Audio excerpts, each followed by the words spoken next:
Today, the 18th of August, 2021, I'm continuing the interview with Mr. Barth.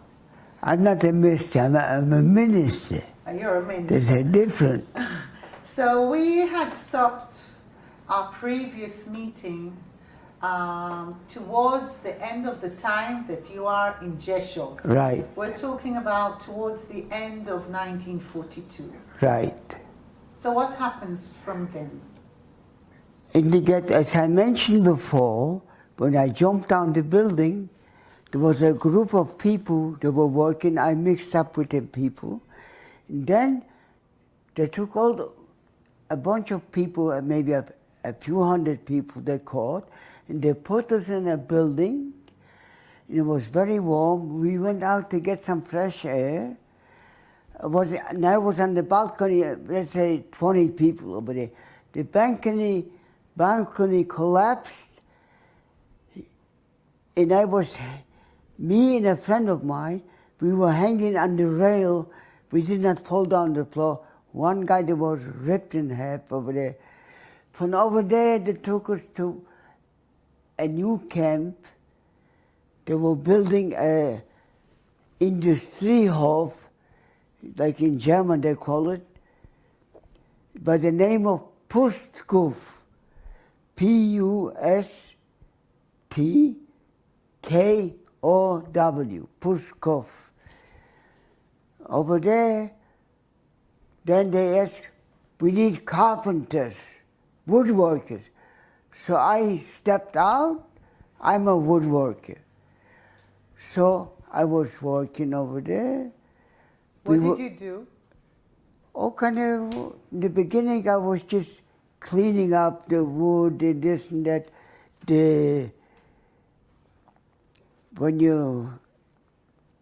All kind of work. Then I got my own bench, working bench, I was working. We were always hungry, we did not get enough food, but we got food to live. We had all our guards, they were Ukrainians, not Germans. Every morning we have an appeal, they counted us, and sometimes they tell us singing. I had to mixing up, mixing down, then they say singing. So there was a guy, all kinds of singers. There was one guy who was a very good singer. He was singing all kinds of songs. And the Germans, they liked him to sing. There was one guy once, we had an appeal, like with the counter people in front of you. She said, there's one missing. Go look for them. There's a name of the assessment, the name was Harka. He hanged this guy. He was a little bit chasela borikachat. I don't know how would I say. He always wore a gartel, a sash, like the ultra-religious. He hanged him. We had our beds, our bunks, 1, 2, 3. He hanged him. And he make believe there's one missing. He hanged somebody. Look, we found him over there. There was also, in this camp, there was a camp for the Poles. But we were separated, We had our own kitchen now. And, we were working over there. There was one guy over there. His name was David Sharf. I'm jumping from one thing to another because I met him over here, he just passed away, he was interviewed. He was 100 years old, David Sharf. And he mentioned that Mengele, we're talking after the war, I'm jumping now after the war. He was interviewed, and in the interview he said that Mengele saved his life, which is this is not right, because when we came to Auschwitz, we did not have selection. But we're not in Auschwitz yet. No. We're in Pustkow still. Right. In Poskov, I was working. In what? I have two questions. In what factory were you working in Posco, or were you working inside the There was ghetto? no factories. There was Tischlerei. There was Tischlerei for buildings, and Tischlerei for chairs, tables, things like that. I was working all kind of work. I was a good worker. I remember once a German officer passed by. He mentioned, "Schau mal, wie der arbeitet. Look how this little guy how he works, you know." So then the Russians got close. So I remember we were working day and night making crates. They were disassembling all the machinery to send back to Germany or whatever, but to send it out. The Russians got close. They sent us to Auschwitz. We did not know where we are going. We were traveling 3 days from Poskov to Auschwitz. It was in the summertime. It was, I don't remember, it was in July maybe. It was very hot. We were maybe 90 people in the wagons. It wasn't like the American wagon. They were huge, big. They were half of the size. We were thirsty. And I remember we passed by Krakow. They opened up the wagons and they throw in a few pails of water. And I pushed myself to get a little water. So the couple, I was pushing myself and I got hit from the couple. The couple's name was Poldi, a Jewish couple. But I got a little water. We got to Auschwitz. We stood there all night. They did not know what to do with this transport, or to the Gazim, or transit for work. We did not have selection. There was 1944. There was a time every day transport from Hungary, from Budapest, every day about 10,000 every day were coming to Auschwitz. We did not have a selection. They had selections because the commandant from our camp came with us to Auschwitz. He reported to Kramer or Hess. He was the commandant von Auschwitz. I brought a transport, all Fachmänner, all skilled workers. For instance, I was a carpenter. There were shoemakers, tailors, all kinds of things. So we did not have selection. So we were over there, but near the gypsy camp. I don't remember what barrack, what thrift we were in. We were there for almost about 2 weeks in Auschwitz. What were your first impressions when you go out of the train? What is the first impression? Because we're talking about Auschwitz already in July 1944. We got off the train. There was a ramp over there, and there were Germans with the dogs over there, and they took us near the crematorium. There was a bed. We saw the crematorium. We did not know. We saw the smoke going out and everything. We did not know. Over there, we got the numbers. I remember they threw us in to be showers, and I was so thirsty. I was opened up some water and I was drinking and drinking and drinking. We got out from the showers. We stood in line outside, not outside, in a huge barrack over there. And they gave us the numbers. Could you tell me what your number is? My number is A17 967. A17 967. 7. But in German, you say the 7 person, then the 6. You understand? 9. So it's 8, A 7, A A709. A17967. By who did you receive the number and how? Can you I don't tell remember. us? There was, I don't remember who gave it. There was with a needle, like some people asked, did it hurt? You know, yes. And they took us from over there, they took us into a big, the barracks. The barracks were huge, long barracks. They were for horses built, exactly, like for horses.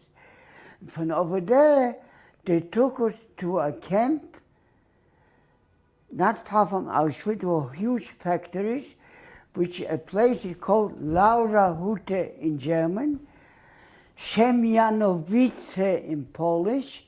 It was in Silesia, near Auschwitz. There was a huge factory. And over there, I was working in a lathe machine. We were making artillery neged avironim. What was the name of the factory? I don't remember the name. It was a huge, big factory. There were Russians there, French. They were not on the guard. There were people from France, from Russia, which they, by force, they took him in to work in Germany. So we were working over there in a factory. All our capos over there were Germans. How do you know to differentiate between Germans? You talk now about capos, but I'm asking about just before, when you talked about Ukrainians and Germans. How did you know who is Ukraine other than the language? The Ukraine, they were wearing civilian clothes. We had the stripes. And the capos, they were Jewish or were they Germans? In Germany, they Yes. were all 90% Jews, 90% Germans. Germans like homosexuals, political prisoners, Jehovah's Witnesses. They had different kind of insignias, triangles, red triangles, blue, green triangles. I don't remember what this stands for. What triangle did you have? I don't remember what time, but I remember the stripes. What we had, they gave us the uniform, the stripes. They did not ask what size you were, whatever. You know, we got every day a soup in the morning, a slice of bread, you know. And while working in that factory, where did you live? Where did you sleep? We were walking. We had barracks, not barracks, like buildings over there. I remember was one time a Russian boy, about 18 years old, he ran away. How did he run away? He didn't run away. When the guns were finished, they sent it to the Russian front. So he was hiding in one of the wagons. He was caught. He was brought back. He's supposed to be hanged. We did not go to work. We had to watch how he was hanged. He was hanged. They put a rope around him. In the German the German couple, he was suddenly pushed this little chair out, and he was hanging down. He was reading in the name of the Gesetzes, of Himmler's Gesetz. Whoever runs away, that's going to be wind up like this, you know. Over there, we worked night shift and day shifts too. I remember once I had a couple there. His name was Jacoby. He came to me. You come to me at night. I have salami. He was a homosexual. But I was about 16 or 17 years old. I did not go to him. But I knew something, you know, he's going to give me salami, he's going to give me food, bread, yeah, you know. Did you work, how many days a week did you work? We were working day shift, night shift, 12 hours a day. And every day, also on Sundays? Sunday I think we had one day of rest. We had cleaned the barracks over there. I remember once going to the bed, to the washroom, I fainted. In a Russian, not a Russian, a Hungarian Jew, the guy who gave out the soup, he picked me up. I don't know how I fainted, why I fainted, but you know, but I was still strong enough to work and this and that. However, we also had Bekleidungskammer, they used to call it, change clothing. The clothing was like a shirt, which from the people from Auschwitz they brought over there, from the people, like the people who came from France, from Belgium, they were all, they came with suitcases, clothing, even their handkerchiefs were pressed. You know, they were wealthy people, you know. By the way, in Auschwitz, there was, they called it Canada. They used to, people working over there, they used to have food. They used to sort out the clothing and all kind of things, you know. I found out after the war, you know, this and that. Did you know at this point anything that is happening in the front? Did you know? We did not know nothing. We did not know anything.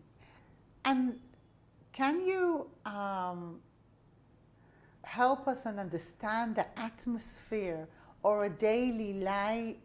What was the atmosphere in this By the way, factory? I have to go back to Puskov. Don't forget, in Puskov, we had people, actors from Warsaw, singers.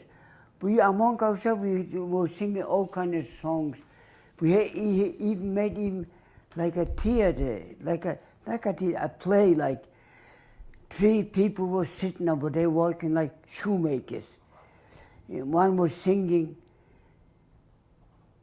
Can I sing this song? Yes, do, please. It's very important. I remember in Puskov, bin ich mir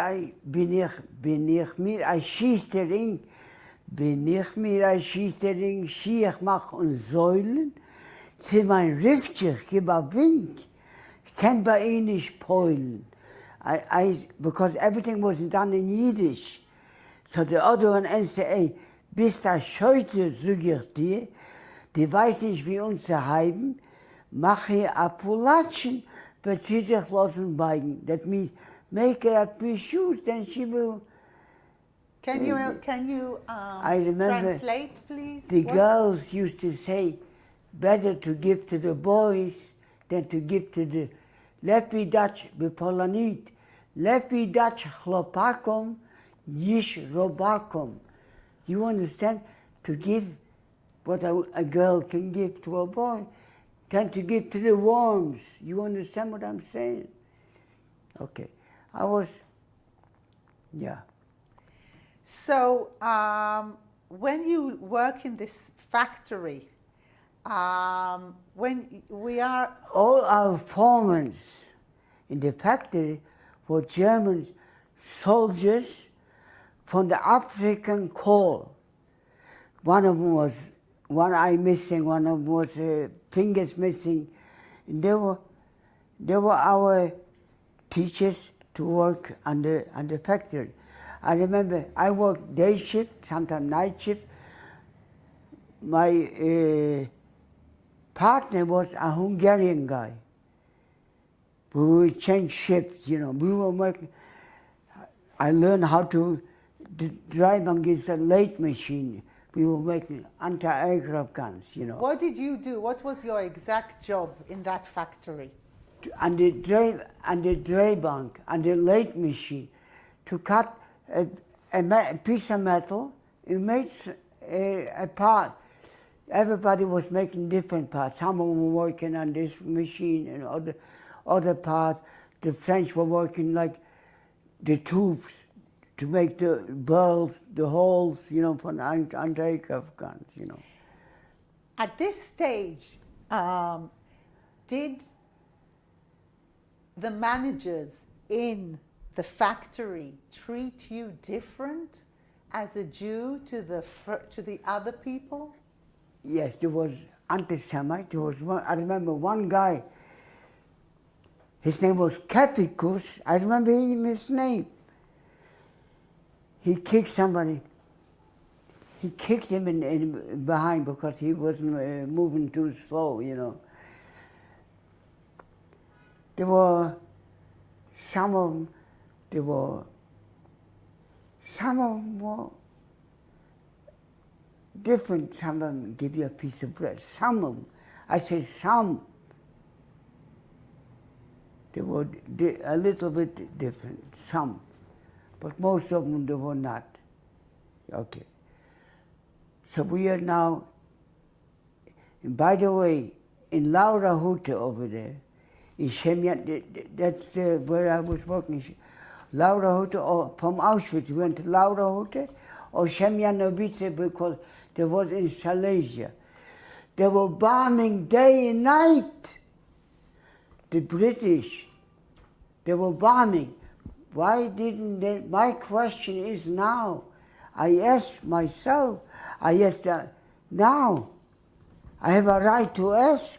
Why didn't they drop a few bombs that could stop the shipments from Hungary and the trains and the Harakevet? They could slow down a little bit. Every day a transport came in, that was during the Eichmann. But I'm interested to know at the time, Yes. what did you know? What was your perception of what is happening? We didn't know exactly, but then we knew already. Because we were right by the crematorium. We saw the big chimney smoke coming out. So there used to be some, they used to tell some of them, there were Poles over there, Polacks too. There were like couples over there, most of them, yeah. Did you have any personal friendship there? Or were you No, I yourself? had a friend of mine from my town. We were together from A to Z. What was his name? Ichi Silverberg. He is not alive now. I'm 95 years old now. I have nobody. Sometimes I had some friends. I've been talking now. We used to talk. Hey, you remember this? You remember that? Now I have nobody to talk to. But thank God, I won the war. When I say I won the war, winning the war does not mean anything to. That I'm alive don't mean nothing. Was I better than my father and mother? My father was a skillful man, 45 years old. He was a tinsmith by trade. When the Germans got in the first day, I remember, on a Shabbos they got in, they came in to him, they were making, he had to make something for the Germans. Like, you know, a transport goes to halt, a sign to slow down something from metal. Like, you know, I'm jumping down from one thing to with another, your you know. permission, we shall move on. So, till when do you work in this factory? I was working in this factory but until the Russian got close to Auschwitz. From over there,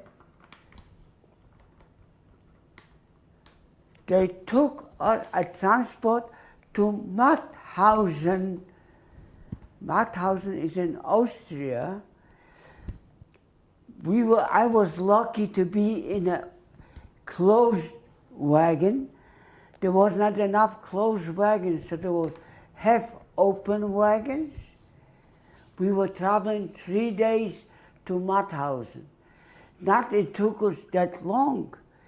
Not it takes so long to get there, but let's say a transport from the army goes to the east, so they put us on the side, we stood over there. I remember we went through Czechoslovakia to Prague. The Czech, they were going to work and the open wagon, they threw in their lunches to the people from below over there, you know. Thousands, half of the people died on the way, frozen. You know how cold it was over there? We were in the closed wagon, so we got to Mauthausen.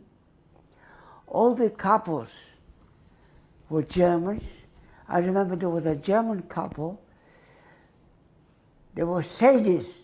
They took one couple, a German couple, 2 couples from Mauthausen. They picked them up by their feet and they dropped them on their head. I mean, Germans to German. What was the state of the camp at this stage? How did the camp look? The camp, was it in the mountains? You're talking like Mauthausen? Mauthausen. Mauthausen, remember we were going up the hill over there in the snow. We were not too long over there. They put us it was a building. They put us in a building. We stood over there, no food. Finally, they gave us a slice of bread, some bread. The bread was mostly made from, like sawdust, from like you have flour. We make flour. We go not to have this, what do you call it? The cover from the Klein, you know. From over there, they marched us we were going to Gusen. Gusen was also a camp. We stood over there a half an hour outside in the snow, naked to get to the showers. We got the showers. They took us on a transport and away. We went back to Germany. We went to Hanover. We did not know where we were going, but we wound up in Hanover. We got there at night time. They were bombing this Hanover, that the train, the wagons jumped from the trestles, you know. From over there, they marched, in Hanover, they marched us to a camp over there, about 5 kilometers away. And we will start working in a factory, the same big, huge factory by the name Hanomag. Hanomag was a factory for trucks, but they converted, they make now the artillery. We were working like in the machines. The factory itself was bombed out. There was no roof. There was no windows, there was nothing. Our guards were German old soldiers. We were marching 5 kilometers every day.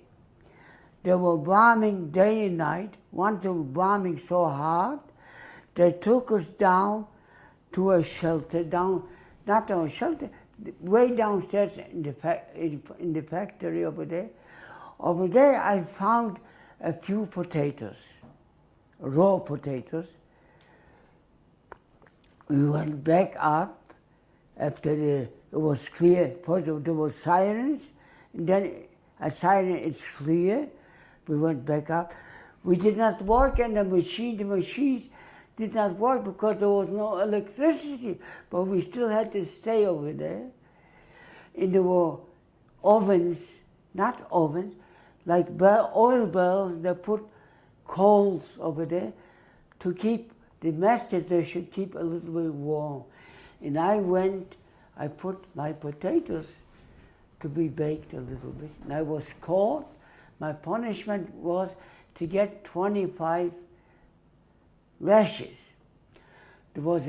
I got my 25 lashes. There was a German couple by the name Walter, was his name. He said, put your coat inside it. So I give it to you, it won't hurt you so much. He was a political prisoner. I don't remember exactly what he was, but he was a little bit Menschlichkeit, how would you say, humane. Okay. You were talking about this German couple that was humane. Generally speaking, as we're talking, as we're quite in the end of the war, did their attitude, was there any kind of change in the way that they treated you? Not exactly. There was, you must have it on the book, maybe I mentioned over there, maybe a little bit more. I remember there was some couple, German couple, which had let them go to join the army, to join the Wehrmacht.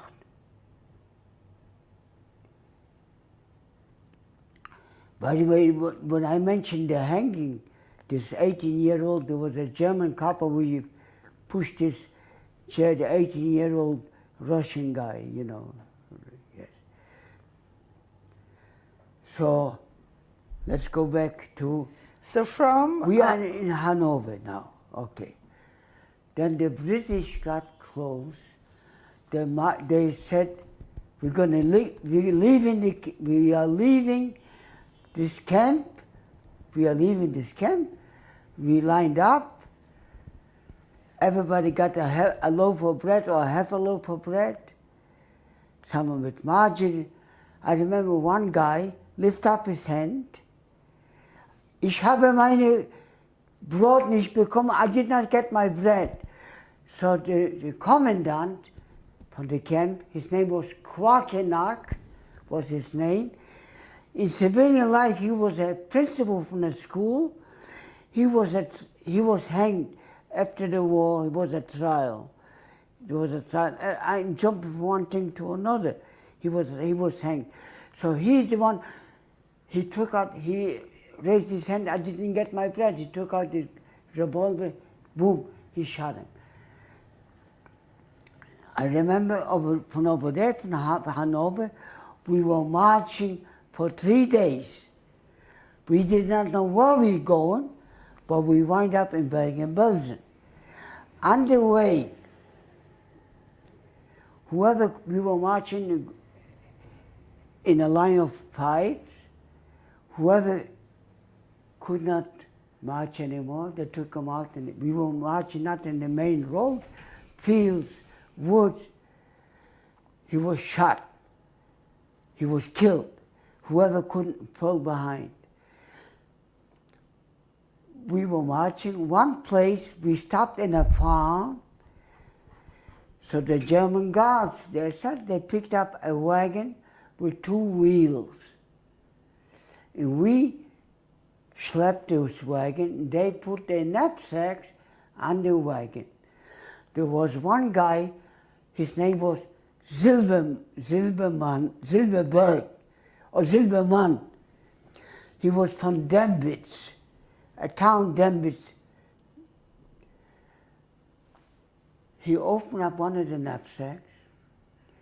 He stole a piece of bread from the SS. He was caught. They took him out to be shot. He was begging for his life. I remember the words, but in German. Bitte, Lassen Sie mich leben. Der Krieg ist ja schon zu Ende. Please, let me live.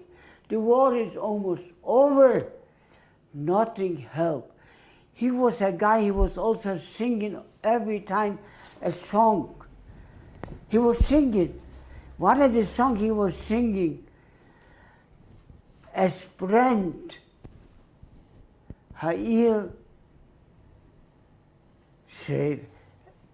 This song, when they invited me to Yad-VaShem, I always sing this song in Hebrew.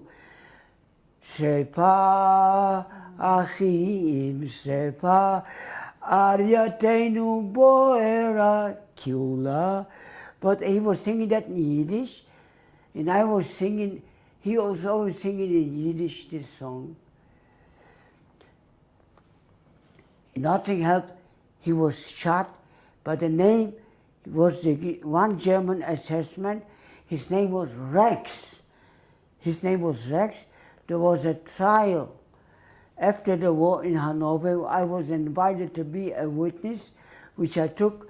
My wife was, I was then married. I had a right to bring my wife over. So we came to Hanover. I remember she took pictures. They took away the roll of film. We're not allowed to take pictures. I did. He was sitting over there. I didn't recognize him because it was already 20 years after the war. But the prosecutors, the judges, they came to New York. They interviewed me. I was invited to be a witness over there. At the end, what was with him? Because I was invited after the war, there was a gathering opener of the Museum of Bergen-Belsen. I was over there. I have 2 books they gave out, books over there. At the end, I asked what happened to this Rex. They told me they don't know. I should get in touch with Yad-VaShem. They will know exactly what happened to this trial over there in the end, you know. What was your work in Bergen-Belsen? In what did you work? Bergen-Belsen was no work, nothing. Let me go back in Bergen-Belsen. We got to Bergen-Belsen from far away. Oh yeah, I remember once we stopped in a place. We slept overnight. They put us in a farm over there. We went upstairs to sleep in the hay. One guy hid himself. They were counting us. There was one guy missing. They were looking for him. They were looking with for hay in the farm. They have I don't know how they call it, but they pick up hay with tree. We had such looking. They did not find this guy. Okay, anyway. We got not far from Bergen-Belsen. We got far away. We saw like mountains. We thought, oh, there's cabbage, potato. There were dead bodies. We came in the dead bodies laying. They put us up in a barrack. But 1,200 people in a barrack. There was no room to lay down. I mean, bunks. Forget about bunks. I had to put my feet up to lay down.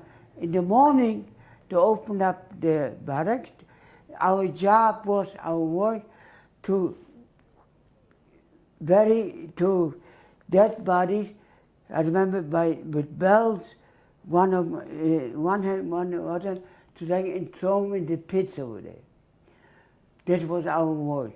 I remember once, on the way back, we passed by a kitchen from the SS kitchen, and I found a bone, a marrow bone. I picked up this bone, I hid myself in a side. You ever see a dog? How he holds with his 2 feet in his side. I was trying to take what are you shaking your head? Don't shake your head. You don't have to. They made animals out of us. They said, I did not see it, there were cannibalism in Bergen-Belsen. I did not see that, but that's what they said. There was no water, there was nothing there. There was typhus. I did not have to have typhus because I had typhus in whoever has typhus once does not get it again. That's what my son, the doctor, says. The cannibalism that you mentioned. Come on, what? The cannibalism Yes. that you mentioned. I did not see, they said, I heard it, people were saying that, yes. Okay. Now, let's go back to Bergen-Belsen.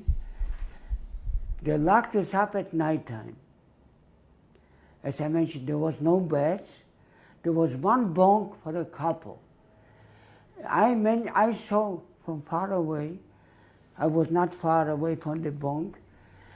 Underneath the bunk bed there was a pot of soup. I stole the pot of soup and I started eating, I ate. Next to me there was laying a friend of mine from my town. We went to school together. Here, that's me over there. You see this, I was then about 7 years old or 8 years old maybe. I did not have my own suit. They bought a suit from him, that's what I wear. He asked me in Yiddish, Moshe, Moshe, give me a little soup. Moshe, Moshe, give me a little soup. I did not give it to him. I did not give it to him. Next morning, he was laying dead. If I would give it to him, he would still be dead. As I'm saying, I am not a learned man. I only went to 6th grade. But I know a little bit Talmud. In the Talmud there's a story there. If two people go in the desert, and they have one bottle of water among them, if they both drink, they both die. So who holds the water, the bottle of water, he lives. This is the law of the jungle, you might say, but this is in the Talmud it says that. As I mentioned, I'm not a learned man. I did not learn Talmud, but I remember from my childhood a lot of things, you know. Okay. Bergen-Belsen, April 15. By the way, in the day of liberation, they were still shooting over there from the towers. There were Hungarians, Ukraine, the guards, and the towers. On the day of liberation, at 3 o'clock, the British got in. I got my first piece of bread. I was in Bergen-Belsen 2 weeks. I did not see any bread. 2 weeks. I did not see, there was no food or distribution or anything. So how did we live? There was a woman, we would go underneath the fences, there was stables. They had stables, cows, this and that. We stole a ribbon, but to give the cows to eat, we stole potatoes, whatever it was over there. That's what we ate.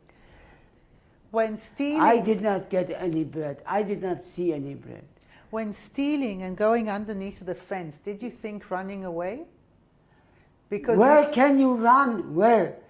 Let's say, a lot of people ask in Poland. In Poland, to run away, where are you going to run? The Poles, they gave you out, there was a law, whoever finds that you get a reward, a bottle of vodka and 5 kilos sugar. You understand? People understand. Let's say, in Holland, they did not kill. In Holland, listen, I jump from one thing to another. In Holland, Anne Frank, she was betrayed. She was betrayed. Whoever hit Anne Frank or whatever, they did not kill them. But in Poland, in my town, there was a woman. She hit a boy and a girl, and they killed the boy. And a month before liberation, They killed them. They killed them all. They killed them all. The one who hid the woman who hid the boys and the girl. Yeah. But I'm asking you because you understand that it's the end of the war, that there are lots of bombs, and you told me that you went under the shelter. So that's why I'm asking. Under the fence. Under the fence. There was no place. Like there's a song, there is nowhere to go, there's me who should know. Won't you please understand? This we're gonna get. I think I sang this song before. This was a famous, very famous song. Steve Lawrence was singing this song in Yiddish. Wie soll ich gehen? You understand German a little bit. Wie soll ich gehen? Wer kann entfernen mir? Wie soll ich gehen? When did you sing? When did you hear that song? When you were in the camps, or afterwards? After the war. After the war. After the war. After the war, he did singing on Ed Sullivan show. You know who Ed Sullivan was? I want to take you back to the moment of liberation. Can you tell me, how did it go? How did you know that you're liberated? The British, they came in with the loudspeaker. You are free.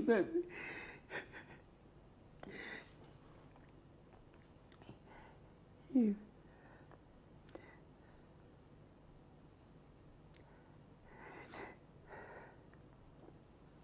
must catch my breath a little bit.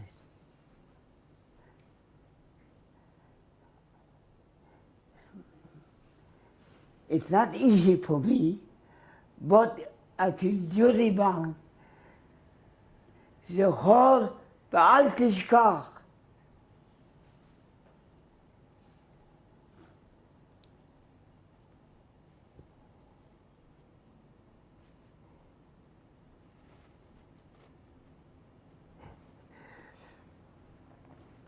So the question was how I felt.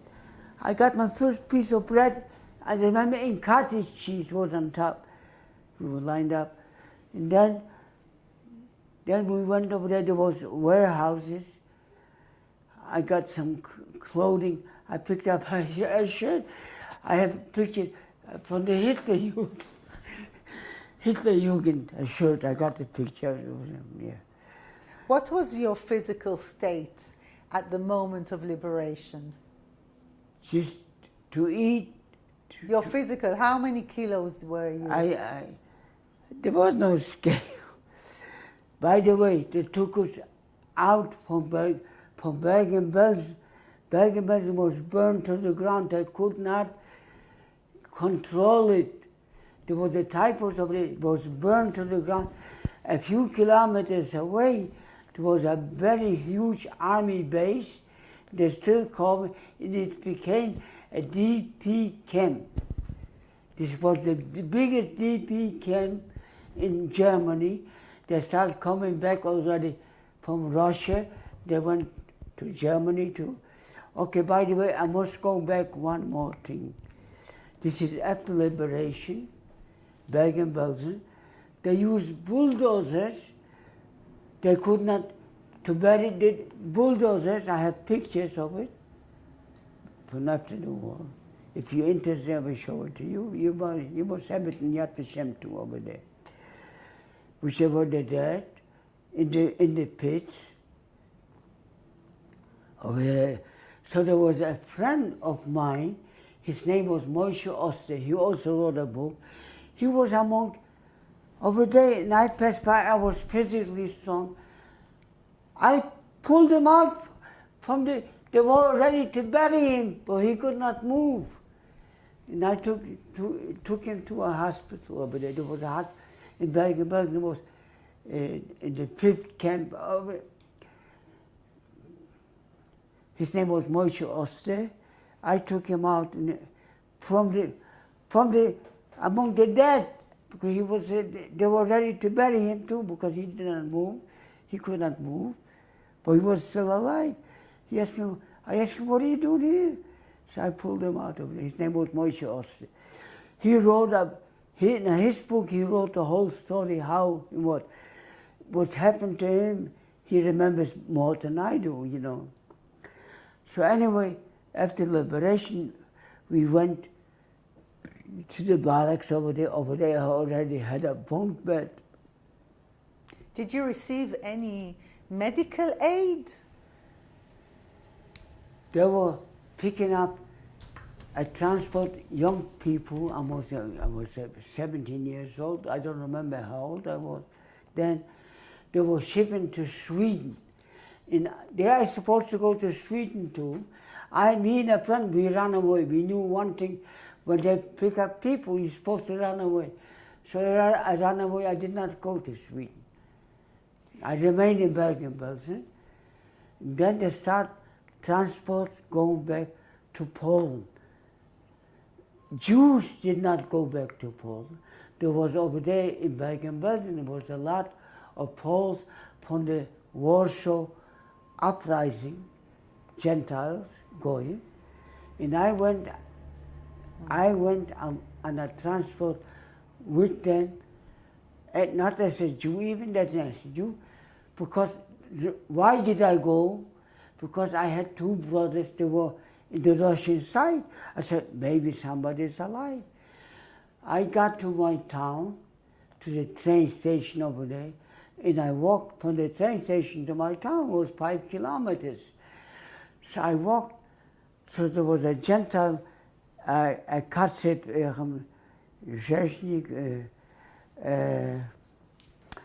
a guy. He recognized me. He tells me, Moshe, ты живешь? Moshe, are you alive? Did you see your brother? No. He told me my brother, my oldest brother, Baruch, is alive. He was during the war in Karela, Finska. Some of them were sent to Russia, some of over there someplace. So he was first in the Russian army, then there was the Polish army, Andrew's army. He was in the Polish army. So he told me, so I traveled all over Poland, found out where he was. I found him in Katowice. By the way, in case people don't know, Begin came to Israel with Andrew's army. Yes. How long, what was the state We are now already a liberated person. What was the state of Jeshov when you come back? Not of Jeshov, of Jeshov. What was the state? Jeshov, where did I go? I went with my family. We travel all over Poland. Not some people, they go march with them, they go here. No, but after the war, I'm asking, when you come back. We could not, I was looking for the ghetto, the building where I was. It did not erase it.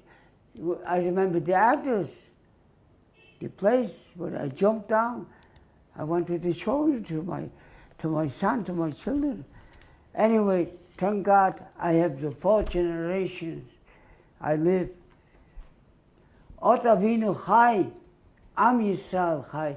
They can torture us, kill us, but we'll never be wiped out.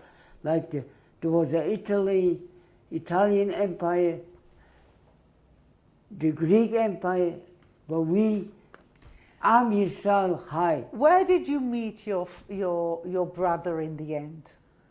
Can you also tell us this moment? He was still in the army, in the Polish army, in Katowice. He was stationed in Katowice in Silesia. Katowice is a big city in Silesia. But I believe he knew that I am alive. I think he knew, because the Red Cross, there was after liberation, they took all our names and everything. Very interesting. Okay, we're going to get to it. I was a name. I came to America. Okay. So how do you start rebuilding your life after the war? Where do you go and live? There was a DP camp. Then I went back to Poland, I said, to see if somebody's alive, which I found my brother. I went back to Germany, but I did not go back. I could not go back to the British zone. I went to the American zone. Went to Salzheim, was a DP camp near Frankfurt. You ever hear of Salzheim? You did? When I was there, I joined a kibbutz over there, the kibbutz Chofetz Chaim. By the way, I was in a wedding now in kibbutz Chofetz Chaim in Israel. Then this kibbutz in Israel, Chofetz Chaim, was created after Israel became a state. Over there, the kibbutz, they took off. There was a German big Nazi, a farmer. He had a big farm, so they took it off. The American took it away, and we Jews took it over. Over there was the kibbutz. And what was the atmosphere? Because you're all people that came from the Holocaust and you're building your lives. How does it go with these memories, with the understanding that you're other than your brother, your parents are not? I'm alone since 1942. I had made a decision, life or death, that nobody gave me anything, nobody did anything for me. Everything myself, thank God. Yeah. Could you tell us when you received, when you knew for sure that your parents are not alive? After the war, we knew already. We did not know where they sent our people. All from Galicia, they sent to Belzec. Belzec was a camp, liquidation camp. There was no such a thing, left, right, left. Everybody straight up. They were suffering over there. They used over there not Cyclone B like they did in Auschwitz was already. Over there they did not. They used diesel trucks. In the car, with the trucks. Diesel tanks, which they captured. They used over there, I think. So when did you get to know that your parents? After the war. After the war. Listen, I said, when I was in the ghetto, I told you, I mentioned to my friend, I'm going to bring my father and show him where I jumped down. And he was so naive, they were not alive then. So you're in Kibbutz Chafetz Chaim, you're in Kibbutz Chafetz in Germany. They prepare us to go to Israel, Aliyah Bet. I supposed to go on the ship Exodus. I had my brother, he came after. I went back to Germany before he came. He didn't want to run away from the army. He had a few more months to serve. But then he went back he finished the army, he went to Germany, illegally, of course. He also joined this kibbutz over there. And I went back to Poland again, once more. Black market. I did a lot of business. I had a lot of money already. What business did you do? I was dressed up. I bought myself clothes, good clothes, yes. And how did you deal? By the way, let me mention. We will film the picture No, soon. I want to show you how I did not have any. This picture was enlarged when I gave a talk in the conservative synagogue over there. But you said, I want to ask you a question. You talked about making money after the war in Poland. Not in Poland. Where? In Germany? In Germany, yeah. What did you do? Black market. Of Coffee, cigarettes, again. Listen, we had food. The Germans, they were starving. Chocolate. Okay. So till what year were you in Germany? Till when were you in Germany after the war? I was in Germany after the war. Then I lived in Frankfurt. I went to Frankfurt. By the way, after the war in Frankfurt, in the kibbutz, I took somebody else's name. The name is Khmelnytsky. Do you know Khmelnytsky, who he was? He was the head from the Cossacks, which the biggest anti-Semite, Khmelnytsky. I came to America on this name. But then when I became a citizen, an American citizen, oh, by the way, you know, I was in the army, in the American Army. I was drafted in 1951. There was the Korean War, which they have the pictures of me over there. Yes. With the name Khmelnytsky. But then I became a citizen. I took back my original name. The reason I took this name, because they went illegally to Israel without documents at all. And we wanted, on the kibbutz, we used to get rations. We should still get the rations. So I am Khmelnytsky now. He still exists. Yeah. You mentioned being a witness of the Nazi trials. Yes, in Hanover. In Hanover. But a guy named Rex, who killed all the marches from Bergen-Belsen, who fell behind, who could not walk anymore. I remember a father and his son, they were walking together. The father fell, he couldn't walk anymore, took him out to be shot in the woods. Yes. And the experience of reliving what had happened at that time, what did it do for you? I remember with my wife, I was over there, my wife said, them people, they did this. She could not believe that the Germans could have done such a thing. We went to visit Bergen-Belsen. So we saw the graves. Here 10,000, here 15,000, here 10,000. This was after the war, which they buried after the war. Because during the war, the Germans, they did not count how many people were buried in this grave or how many people in that grave. This is after the war. Yeah. So, then I went to Israel. Okay, we get to it. You asked me a question, how did you get married? What? So I want to hear, please tell me a bit about your personal life, about your wife. Okay. Could you tell me a bit what was her name, a bit about her? Okay. 1955, by the way, when I came to America, I was not in New York all the time, I was in Omaha, Nebraska. Omaha is the American Siberia of America, is Omaha, Nebraska. Very cold. The biggest slaughterhouses in the world was in Nebraska, Omaha. Okay. From over there, from Omaha, my father had a very good friend by trade. He went to Palestine in 1933. He was in Palestine for a while. He couldn't find work. He had a brother in America. He went to America. I made an ad in the paper.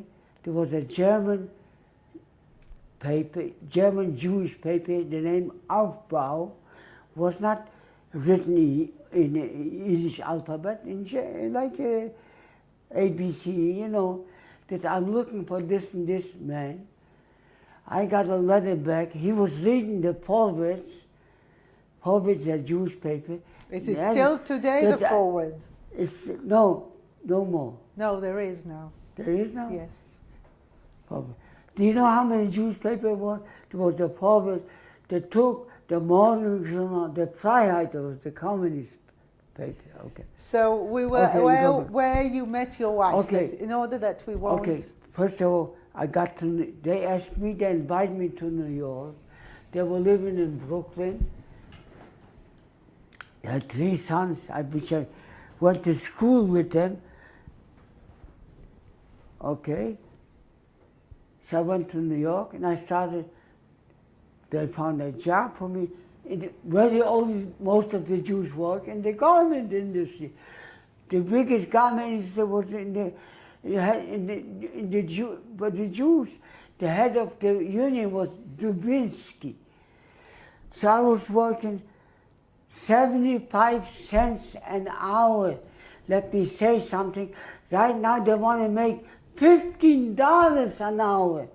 It shows you what the dollar is. 10 cents was the subway to go to subway, the underground. Today is $4 of the bridges. To cross the bridges was a quarter, 25 cents. Now it's $6 or $7. George Washington Bridge is $15 or $12. Okay, show you the dollar. So how did you meet your wife? We're talking about meeting your wife. I went back to Poland.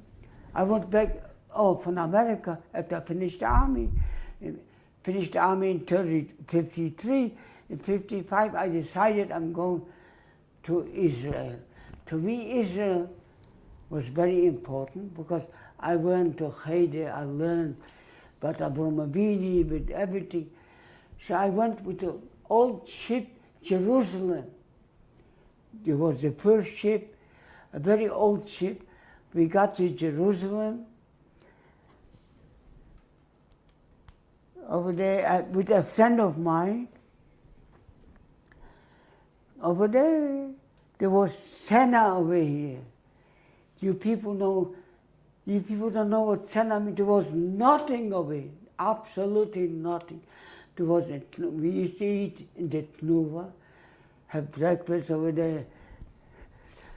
In Jerusalem, there was a place, a kitchen. You pay in advance for Shabbat. You can have food for Shabbat. It was nothing. There was 40,000 people living in Jerusalem. The road, there was not a road like you have today. Israel, there's no country in the world can compare to Israel what Israel did in such a short time, what you see over here. But Mr. Barth, okay, I want that we won't, okay. Because we're talking, I want to mention your wife. Time is, how we say, okay, time is money, okay, money is time, okay. So a woman introduces to a family, a Bukharan family. They had 5 daughters. 4 daughters. I think 4 daughters and 2 sons or 5 daughters. So we went to, me and my friend, we met a girl. We liked each other. My wife's name was Mazal. And her surname? Suleimanov. All the Bukhari, Yotze Bukhari. Not Bukhari what they came now. Bukhari what they came 150 years ago. They're Al-Khamorim, Al-Susim, through Syria, through Turkey, by... When did you get married? We got married, we had sandwiches on our wedding. There was nothing. I show you pictures of the wedding. But at what year? 1955.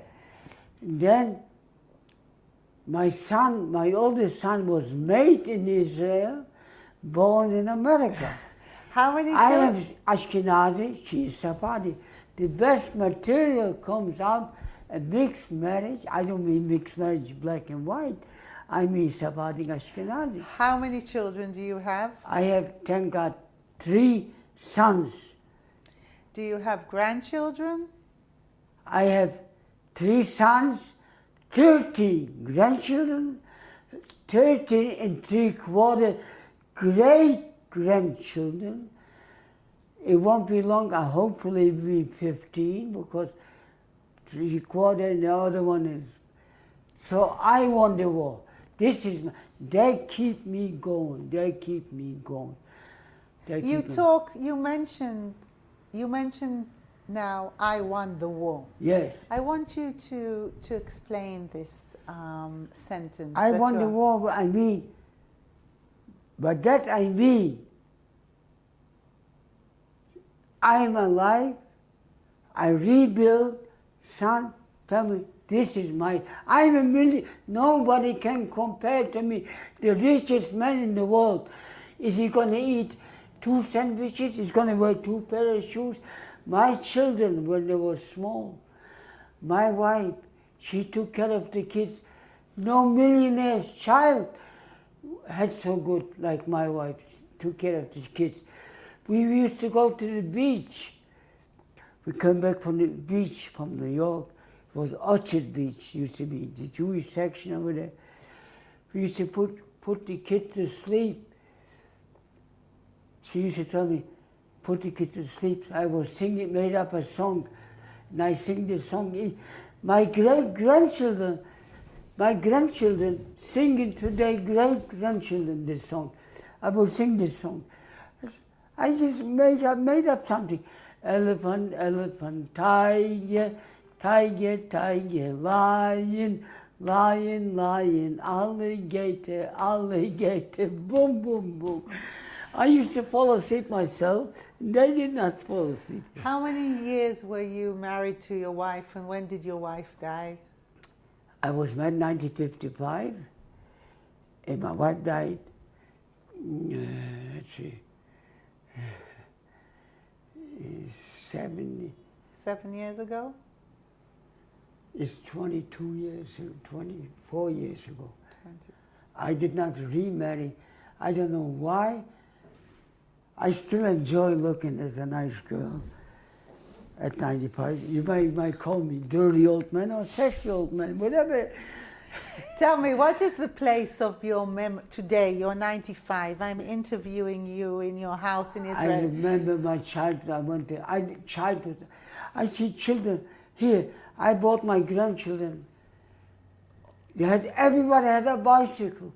I did not have any toys, nothing. Nothing. When I got married, presents. Now they give presents, but the towns, thank God. But your memories of the Holocaust, Yeah. do you think of them a lot now that you're older? It's a Holocaust. What gets me mad, not mad, upset. See, my children, my grandchildren, ask my grandchild, he will tell you from A to Z, know everything. I meet people, like his grandfather is a survivor from Poland. I ask him, from what town? I don't know. I say, you should not know. This does not get me so mad, but get me upset. I hear the yeshiva boys, with pays up to here with the Gartel, with the Steimel. Did you ever hear of Babi Yar? I fell from the sky. Why shouldn't they know 33,202 days and Yom Kippur? Why shouldn't they know about it? In American students, they know about it. You are a believer. You told me that you are. I am. Your children. How do you? My children are more religious. So my question is, as someone that, how do you explain to yourself? To myself. As a believer. As a believer, I tell you what. I know a little bit. Uvinu malkein asher leman tenoket shel bet rabban shelo chotu. I happen to understand what that means. Some people, they say it. On my bar mitzvah, I had Parsha Shemot, Habaim Yashresh Yaakov. But I'm asking you, how do you explain as a believer what had happened to you in the Holocaust? I said to myself, my father was 45 years old. I said to myself, there must be somebody. Take the 6-day war. I didn't learn a lot. How was it possible that we came out the winners? Are there things in your... Listen, I am going every Saturday to synagogue. I don't pray too much. I don't know, but I like them. I'm used to it. Tradition. But our tradition, our life will be a shaky one, as as a fiddler on the roof. What do you think will be in another 10, 20 years when there won't be Holocaust survivors around? How do you think that the Holocaust should be remembered? That's why I am here. The people, there are a lot of people that don't even know that there is a Yad-VaShem. But Yad-VaShem is a holy place. Everybody should go and see it. I was once, there were Gentiles over here. They were living down, they came from America. He was an archaeologist. They were living over here. So his wife, I must go with them to Yad-VaShem. So we went to Yad-VaShem over there. We saw over there by Auschwitz over there was the ladle, but they handled the soup. I was there. I got this. There was a bunch of people that surrounded me. I should tell them this. What upset me, the more Gentiles going to Yad-VaShem from America to Israel even than Jews. I don't believe in Jews. The leftists, they are our enemies. What is your personal message being a survivor? What would you like to pass on as a Jew, they used to, anti-Semitism in Poland, the Goyim used to say, Jew to Palestinian, Jews to Palestine, there was no Israel. We are now in Israel, you don't belong here, out. It was never, like the Arabs, it was never a Beit HaMikdash, it was never, if they say that, it was never the anti-Christian too. The Christian belief. And there was a Jesus, and Jesus was a Jew, no? We gave the world almost everything. I was in Mexico, they invited me to... But I want to stay with the Holocaust experience, and I would like to ask you 2 questions. What is your relationship with your number? Do you know that I can take the number out and the Germans will pay for it? But I am not, I should not be ashamed I have that number. When I see now with that woman tattoos, I have a tattoo too. I did not pay for it, you paid for it, right? That's all I got to say. Would you like to give a message to anyone that will watch this interview of you being a Holocaust survivor? Yes. Be proud that you are Jewish, because we Jews, we gave the world everything, almost everything. When I was in Mexico, I corrected myself. Not almost everything, even a God. Okay? This is my message. Okay? I am a Jew first. I'm asking, where are you from? I'm a Jew from Poland. Not a Poland from Jew from Ani Yehudi Kodem. I'm a proud Jew. And so are my children. Badin gadalti v'ramamti behem lo poshubi. Mr. Barth, yes. I really thank you for this interview. You are what? I thank you for this interview, and I appreciate the time you gave us. Listen to me. You must interview a lot of people there. How was comparing my interview with other interviews? How would you? We will talk about it in the end of the interview. You it's not fantastic. I really thank you. Is there anything that you would like to mention that we did not talk about? Kol olam kula gesher tzalmod. My voice is not, I used to have a better voice, but I went through an operation which they put tubes from here up to here. Anyway. Thank you. May God bless you and grant you long life, both of you. So, this picture,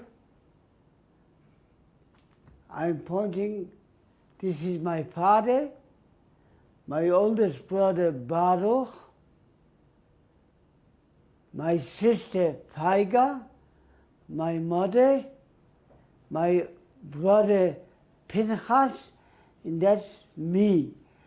And this picture was when I was 8 years old or 7 years old, I don't remember. Where was it filmed? This picture was taken in my town, in Rimanov. Now, who perished in the Holocaust from this picture? And The can old- you say the full name? My father Avram Yitzhak, Esther, my brother Pinchas, and my sister Pega, or Tzipora. And the surname?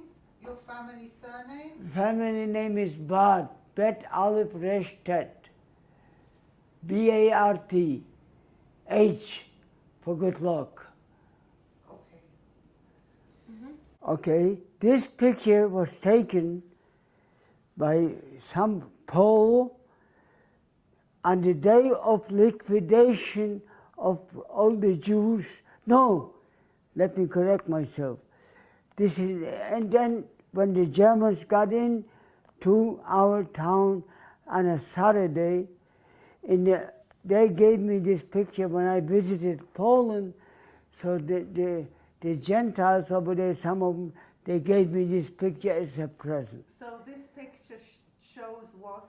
When the Germans got in, all the people had to stand with their hands up in the town over there. What is the name of the town? Rimanov, because they were shooting over there, the Polish army from a hill over there, and a big German officer got killed over there. Okay. This is me in, I believe, 1949. No, wait a minute. Was in? They said no, in Germany, 1946 or 1947, I believe. No, 30. Yeah, 47. Yeah, I'm getting. And where are you here? That's in Germany. In Germany, in Frankfurt. Frankfurt, yeah. This picture was taken in 1951 when I was in the army in Fort Hood, Texas. Great. This is a picture of my wedding in 1955. Where was your wedding? Wedding in Jerusalem. It was not a big wedding. There was not a wedding like you have today. We ate sandwiches. Yes. There was 10 of them. Okay? This is a picture of me and my 3 sons. The oldest son, Eddie. The one on the left is Eddie. The one on the right is Neil or Nathan. And the one on top of me is Michael, the youngest one. Yes. Tell me. Okay, sorry. This picture is in Poland, in the town of Tarnów, near the synagogue. There was a synagogue, what you see over there. This was left over from the synagogue, the 4 columns.